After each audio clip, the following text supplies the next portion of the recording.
Wow, nano ba po kabalen? Kumusta kayo po? My name is Louie. My name is Marco Nanan. My name is Vince.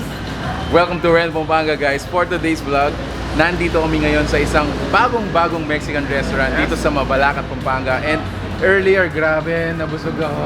Sobrang sarap. Sobrang sarap, guys. Authentic Mexican food. Authentic Mexican food. Great experience. Actually, so if you want to know more about this restaurant, samahan niyo po kami sa video na to. So tara, let's go.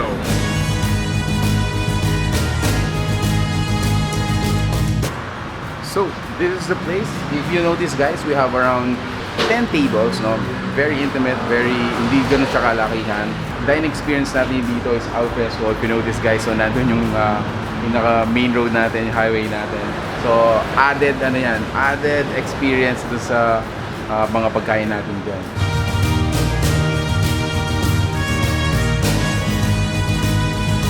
Alright, so meron silang mini bar dito. So, in this bar, they serve margaritas, of course they also serve smoothies.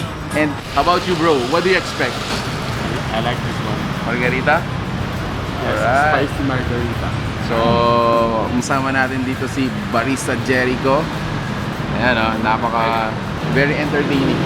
At saka, at the same time, ini-educate niya yung mga so nalalaman natin kung ano talaga yung components ng drink.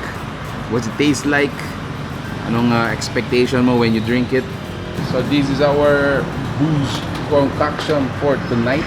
Chef Jericho, again, what is this one?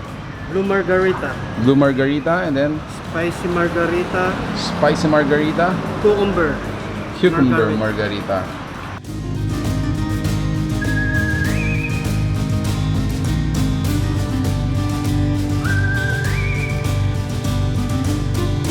This is a refreshment and at the same time dessert, mangonada. So this is very interesting. We're gonna check it.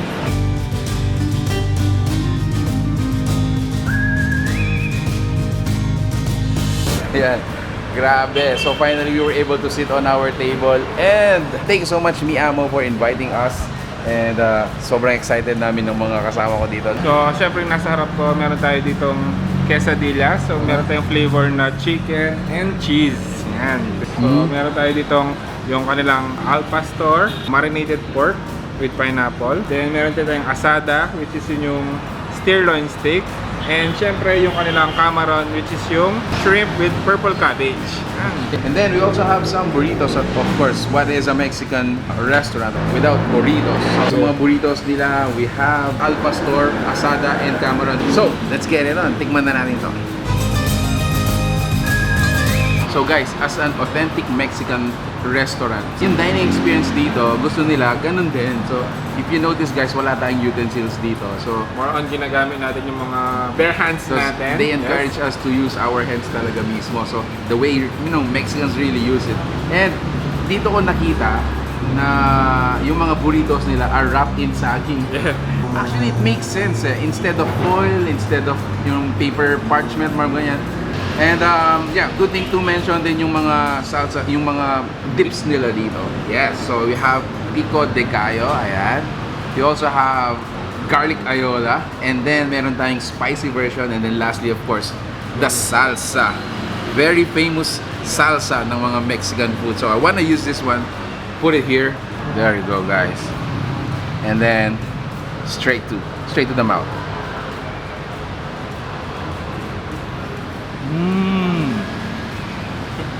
Oh, wow.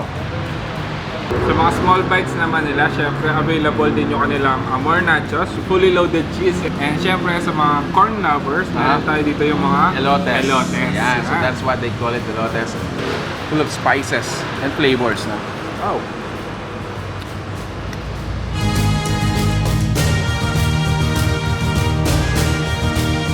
So kay Beam, syempre, Spicy margarita. spicy margarita. Look at that. Oh, man. So.